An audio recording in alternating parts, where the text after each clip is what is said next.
വീട്ടിൽ പോകുന്നു. ഇനി ഈ വീട്ടിൽ എന്റെ ആവശ്യമുണ്ടെന്ന് തോന്നുന്നില്ല.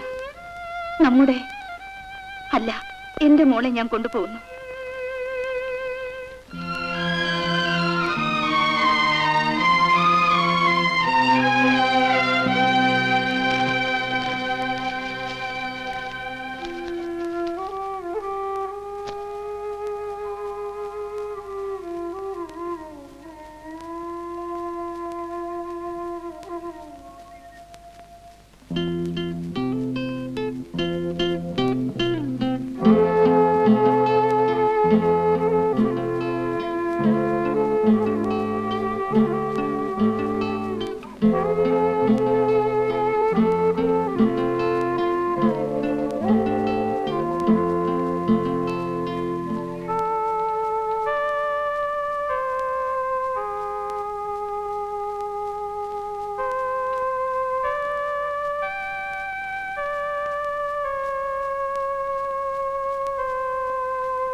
രാവിലെയാണ് ഞാൻ വിവരം അറിഞ്ഞത്.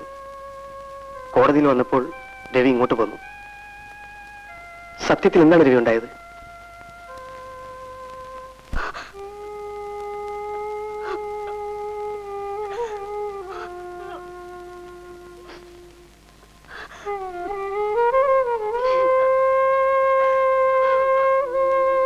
അന്ന് നിന്നോട് ഞാൻ ആവുന്നത്ര പറഞ്ഞതാ. അപ്പൊ നീ പറഞ്ഞു നിനക്ക് വിവരമുണ്ട്, വിദ്യാഭ്യാസമുണ്ട്, മറ്റുണ്ട്, മനസ്സുണ്ടെന്നൊക്കെ. ഇപ്പൊ എന്തായി? ദേ പേപ്പറിലും വന്നിരിക്കുന്നു. ഇനി നാളാൻ ബാക്കിയില്ല.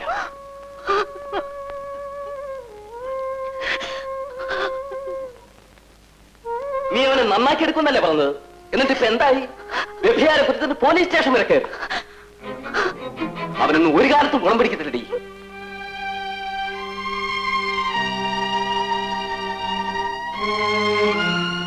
നിന്റെ തലയിലെടുത്ത് പോലെ നടക്കട്ടെ. പക്ഷെ ആ പട്ടിയെ ഇനി ഞാൻ ഈ പടിക്കകത്ത് കയറ്റില്ല.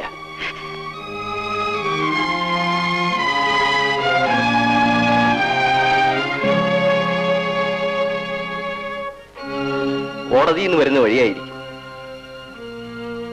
ജാമ്യത്തിൽ ഇറക്കാൻ ആരെങ്കിലും അയക്കണമെന്ന് വിചാരിച്ചിരിക്കുകയായിരുന്നു.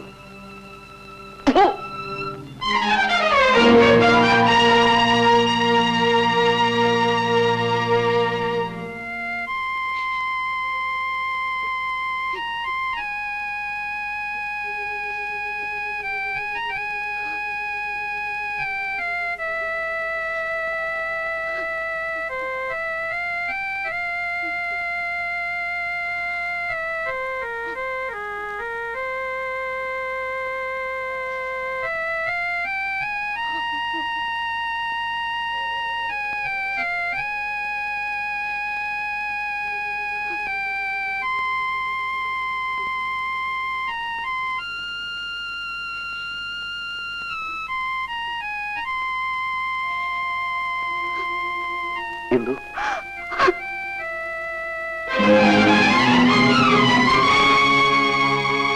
എന്തു ഞാൻ? നിങ്ങൾ എന്തിനാ ഇവിടെ വന്നത്? ഞാൻ പറയുന്നത് കേൾക്കൂ. നീ എന്നെ തെറ്റിദ്ധരിച്ചിരിക്കുകയാണ്. എനിക്കൊരു തെറ്റിദ്ധാരണയില്ല. എല്ലാം ഇന്നലത്തേതോടുകൂടി തീർന്നു. എനിക്കൊന്നും അറിയില്ല. ഞാൻ നിരപരാധിയാണ്. നിരപരാധിയോ? കഴിഞ്ഞ 5 വർഷമായി നിങ്ങൾ എന്നെ പറഞ്ഞു വഞ്ചിച്ചുകൊണ്ടിരിക്കുകയായിരുന്നു. ഈശ്വരന് തുല്യമായാണ് ഞാൻ എന്റെ ഭർത്താവിനെ സ്നേഹിച്ചത്. എന്നോടത് ചെയ്യാൻ ഇന്നും ഞാൻ പറയുന്നത് വേണ്ട. നിങ്ങൾ പറയാൻ പോകുന്നത് എന്താണെന്ന് എനിക്കറിയാം. നിങ്ങൾ നിരപരാധിയാണെന്നും നിങ്ങളുടെ കൂട്ടുകാരനാണ് ഇതൊക്കെ ചെയ്തതെന്നും നിങ്ങൾ അബദ്ധത്തിൽ ചെന്നപ്പെട്ടതാണെന്നും ഒക്കെയല്ലേ നിങ്ങൾ പറയാൻ പോകുന്നത്. അതുകൊണ്ട് അതിനെക്കുറിച്ചൊന്നും വിശദീകരിക്കണ്ട. നിങ്ങളുടെ യഥാർത്ഥ രൂപം ഞാൻ ഇന്നലെ ആ ഹോട്ടലിന്റെ മുമ്പിൽ വെച്ച് കണ്ടതാണ്. ഇനി മേലാൽ എന്റെ പേരും പറഞ്ഞ് ഇവിടെ വരരുത്.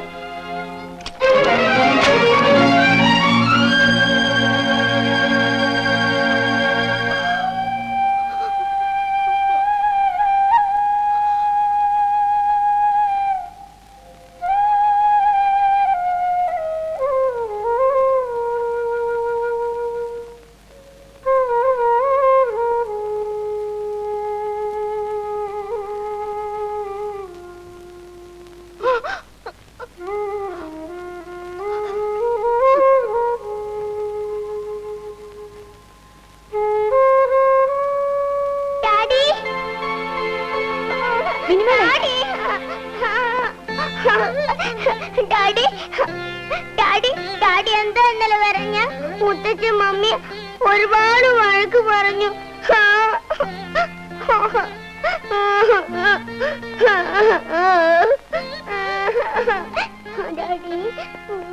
ഡാഡി മുത്തച്ഛൻ എനിക്ക് ഡാഡി എടുത്തു പോകണം. ഇനി ഡാഡിയുടെ കാര്യം ഇവിടെ പറഞ്ഞാൽ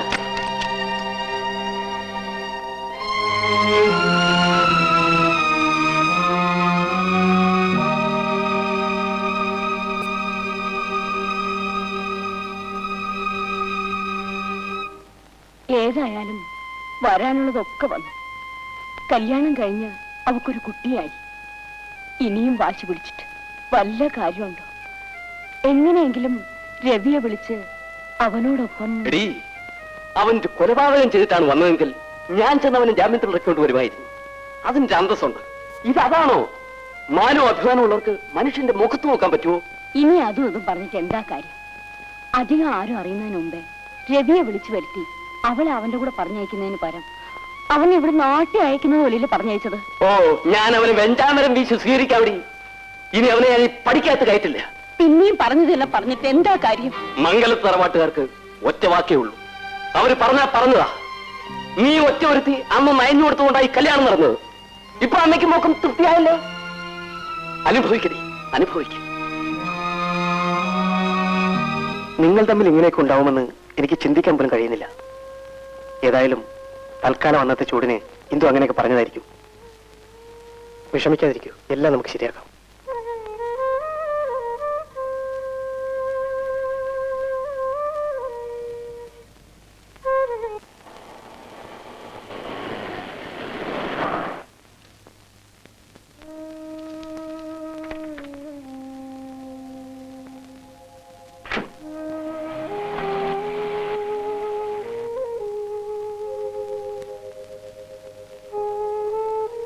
ഗോപാല, ഈ ലീവ് ലെറ്റർ സൂപ്രണ്ടിന്റെ കയ്യിൽ കൊടുത്തേക്കൂ.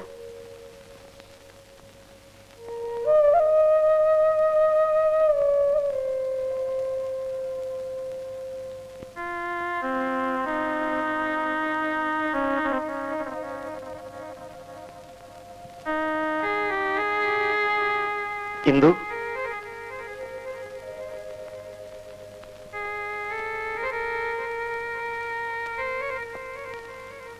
എന്താണ് എന്ത് ഇതെല്ലാം?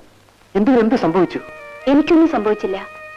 സംഭവിച്ചത് സലിമിന്റെ കൂട്ടുകാരനാണ്. സത്യമെന്തെന്നറിയാതെയാണ് ഇന്ദു സംസാരിക്കുന്നത്. ആ മനുഷ്യൻ സലിമിനെയും പറഞ്ഞു പറ്റിച്ചിരിക്കും. ഗോപി ആരാണെന്ന് സലിമിനറിയില്ല. എനിക്ക് നന്നായിട്ടറിയാം. രവി എത്രമാത്രം വേദനിക്കുന്നുണ്ടെന്ന് ഇന്ദുവിനറിയാമോ? വേദനിക്കുന്നു. ജീവന് തുല്യം സ്നേഹിച്ച ഭർത്താവിനെ തെരുവ് വേശിയോടൊപ്പം വ്യഭിചാര കുറ്റത്തിന് അറസ്റ്റ് ചെയ്തുകൊണ്ട് പോകുന്നത് നേരിൽ കണ്ടുനിന്ന ഞാനിങ്ങനെ ജീവിച്ചിരിക്കുന്നത് സലീം ചോദിക്കാത്തത് എന്താ? ഇന്ദു, ഞാൻ പറയുന്നത് സലീം, ആ മനുഷ്യന്റെ കാര്യം പറയാൻ വേണ്ടി ഇനി മേലിൽ എന്നെ കാണാൻ വരരുത്.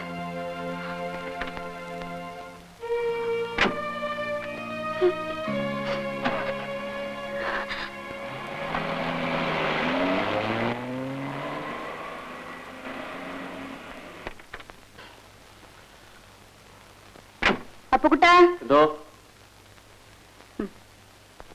ആ പെട്ടിയെന്നെടുത്ത് അകത്ത് വെക്കൂ.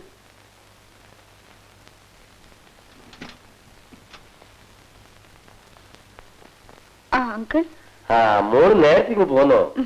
20-ാം തീയതി വരുമെന്നല്ലേ പറഞ്ഞിരുന്നത്? വിളിച്ചു പറഞ്ഞിരുന്നെങ്കിൽ ഞാൻ വണ്ടി അയക്കുമായിരുന്നല്ലോ. പെട്ടെന്നാണെങ്കിൽ ഇങ്ങോട്ട് പോരാൻ തീരുമാനിച്ചത്. വിളിച്ചു പറയാൻ സമയം കിട്ടിയില്ല. അങ്കിൾ, എനിക്ക് ലെറ്റർ വല്ലതും ഉണ്ടോ? എല്ലാം ഓഫീസ് റൂമിലുണ്ട്. അതെ.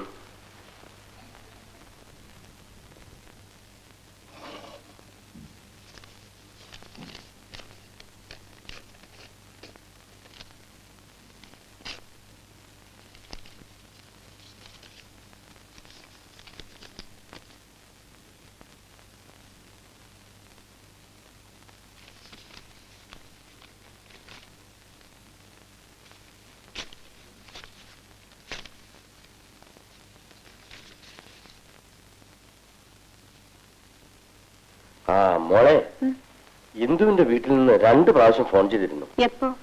ഇന്നലെയും മിനിയാന്നും. എന്താ വിശേഷം അങ്കിൾ? മോളൊന്നും അറിഞ്ഞില്ലേ? ഇല്ല. ഇന്ദുവും ഭർത്താവും തമ്മിൽ എന്തോ പിണക്കത്തിലാണെന്ന് പറയുന്ന കേട്ടു. കാര്യം ആകെ കുഴപ്പമാണ്. രവിയെ പോലീസ് പിടിച്ചെന്നോ അത് പേപ്പറിൽ വന്നെന്നോ മറ്റോ ആണ് കാര്യം.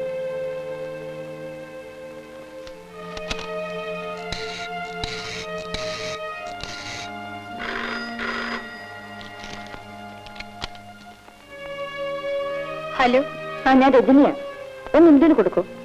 ഇല്ല, ഇന്ദു വന്നിട്ടില്ല. വന്നിട്ടില്ലേ? ഓക്കെ, ഞാൻ വീട്ടിൽ വിളിച്ചോളാം. അവള് ഹോസ്പിറ്റലിൽ വന്നിട്ടില്ലെന്ന്. ഏതായാലും ഞാൻ വീട് വരെ ഒന്ന് പോയി നോക്കാം.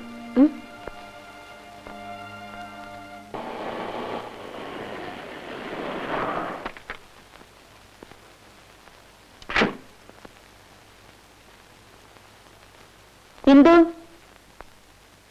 അമ്മേ, അമ്മേ. മോള് വന്നോ? മോള് വരാൻ ഞാൻ കാത്തിരിക്കുകയായിരുന്നു. എന്തെങ്കിലും ഉണ്ടായത്? പുറത്ത് പറയാൻ പോലും പറ്റാത്ത കാര്യങ്ങളാണ് മോളെ ഇവിടെ ഉണ്ടായിരിക്കുന്നത്. മോള് തന്നെ ഒരു പരിഹാരം കാണണം. മോള് പറഞ്ഞാലേ ഇന്ദു അനുസരിക്കും. എന്താ കാര്യം എന്ന് പറയൂ. ഞാൻ എല്ലാം പറയാം. മോൾ അകത്തേക്ക് വാ.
ഇന്ദു,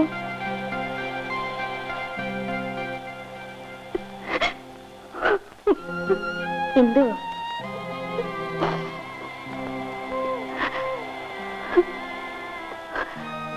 നീ ഇപ്പൊ വന്നു. ഞാനിപ്പോ വന്നേ ഉള്ളൂ. ഞാൻ എന്താ കേട്ടതൊക്കെ?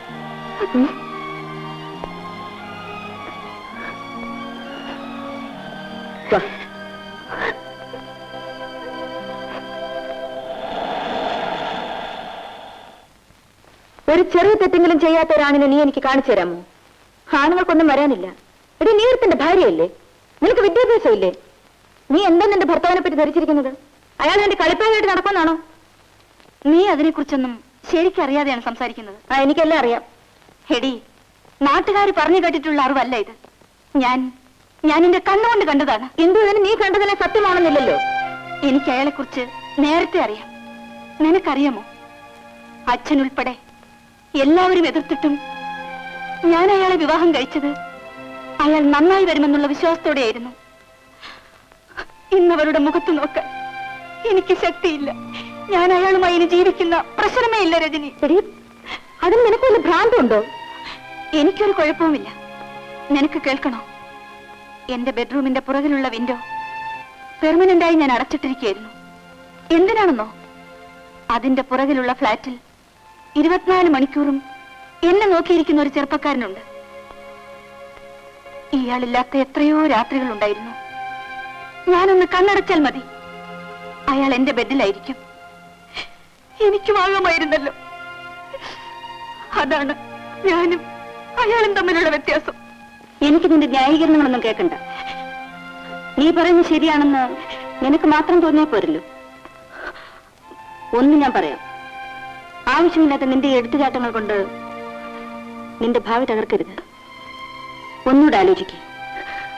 എനിക്കിപ്പം ഇത്ര പറയാനുള്ളൂ. ഞാൻ പോകുന്നു.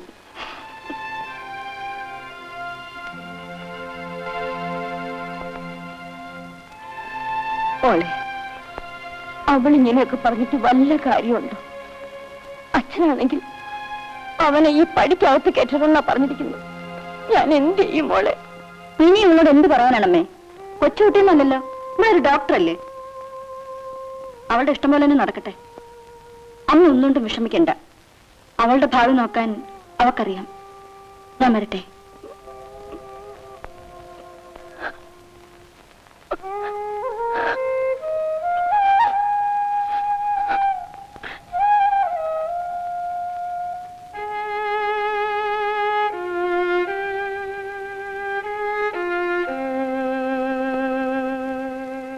രവി എന്താ രാവിലെ സൈറ്റിലേക്ക് വരായിരുന്നു? എനിക്ക് നല്ല സുഖം തോന്നുന്നില്ല. അല്ല, ഇതൊന്നും കഴിച്ചില്ലേ? വേഗം കഴിക്കാൻ, നമുക്ക് ഒരുമിച്ച് പോവാം. സലീം പൊക്കോളൂ, ഞാൻ വന്നേക്കാം. ഇങ്ങനെ ഒന്നും കഴിക്കാതിരുന്ന എങ്ങനെയാണ്? കൊച്ചു കുട്ടികളെ പോലെ. വേണ്ട സലീം,